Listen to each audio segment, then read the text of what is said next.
अभी API response में ये स्टेटस देखा होगा 429 टू मैनी रिक्वेस्ट।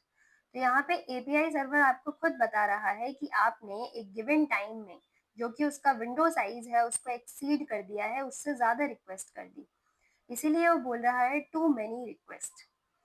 तो यहाँ पे रेट लिमिटर कैसे काम करता है? मान लो कि एक एपीआई की लिमिट है 100 रिक्वेस्ट पर मिनट। अब क्लाइंट अगर उससे ज़्यादा रिक्वेस्ट भेज देता है 1 मिनट में, तो रेट लिमिटर यहाँ पे रिस्पॉन्ड कर देगा कि 429 टू मैनी रिक्वेस्ट।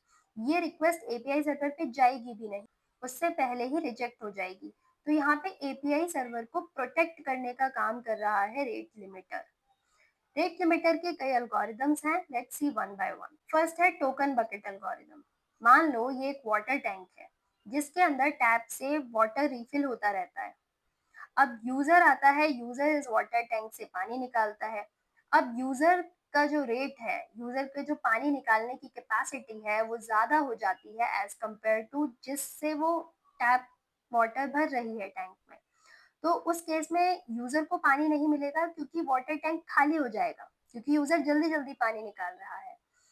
तो मान लो कि ये वाटर टैंक एक टोकन बकेट है जिसके अंदर टोकन्स हैं।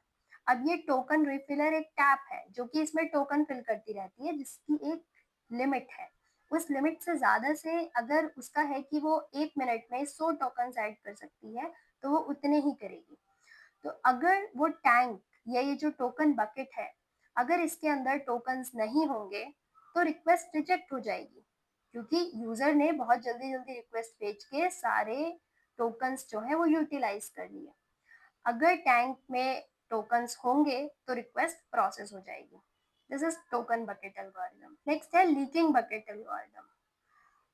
अब यहाँ पे यूजर है जिसने रिक्वेस्ट करी।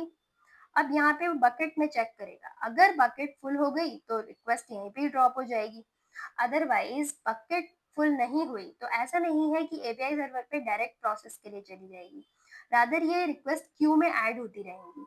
अब क्यू से एक एक करके रिक्वेस्ट यहाँ पे लेगा और ये एक फिक्स डेट पे एपीआई सर्वर इसको प्रोसेस करेगा। तो यहाँ पे बकेट से जो टोकन्स है या जो रिक्वेस्ट है वो लीक होती जा रही है इन अ क्यू। ऐसा नहीं है डायरेक्टली वो बकेट से प्रोसेस हो रही है। सो ये है लीकिंग बकेट एल्गोरिदम।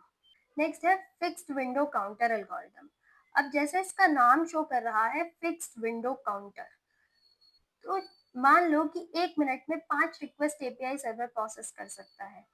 तो हर मिनट 5 रिक्वेस्ट जाएगी और अगर उससे ज्यादा रिक्वेस्ट गई तो वो ड्रॉप हो जाएगी। तो यहाँ पे बट एक प्रॉब्लम आती है, विंडो बाउंड्री प्रॉब्लम, कि मान लो जो 59th सेकंड है वहां पे भी 5 रिक्वेस्ट आ गई और जैसे ही हम अगले मिनट में मूव किए उसके पहले सेकंड में भी 5 रिक्वेस्ट आ गई। तो इस केस में 2 सेकंड के अंदर 5 रिक्वेस्ट आ गई जो कि एपीआई सर्वर हैंडल नहीं कर पाएगा। तो यहाँ पे जब एजेस पे ये इशू आता है, विंडो बाउंड्री प्रॉब्लम। इसको फिक्स करने के लिए we have sliding window log algorithm. यहाँ पे ये क्या करता है, ये टाइम स्टैम्प स्टोर कर लेता है, जब भी रिक्वेस्ट आती है उसका टाइम स्टैम्प स्टोर कर लेता है।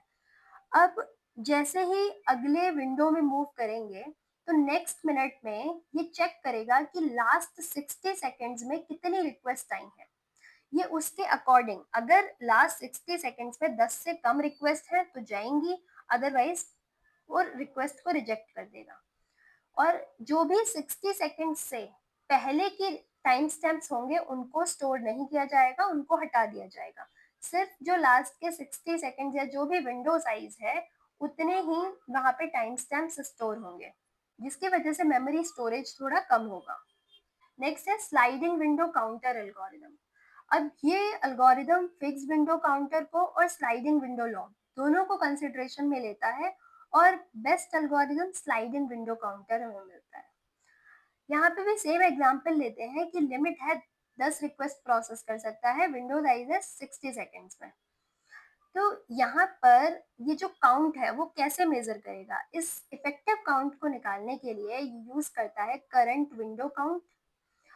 करंट विंडो में कितनी रिक्वेस्ट है, यूजर ने कितनी रिक्वेस्ट करी है करंट विंडो में, फिर वो पिछले मिनट में जाएगा उसमें कितनी रिक्वेस्ट करी है, इनटू ओवरलैप परसेंटेज, मतलब कि लास्ट मिनट के जो लास्ट वाला मिनट था उसके 30 सेकंड, और नई वाली जो विंडो स्टार्ट हुई 1 मिनट वाली, तो वहां पे भी उसके 30 सेकंड।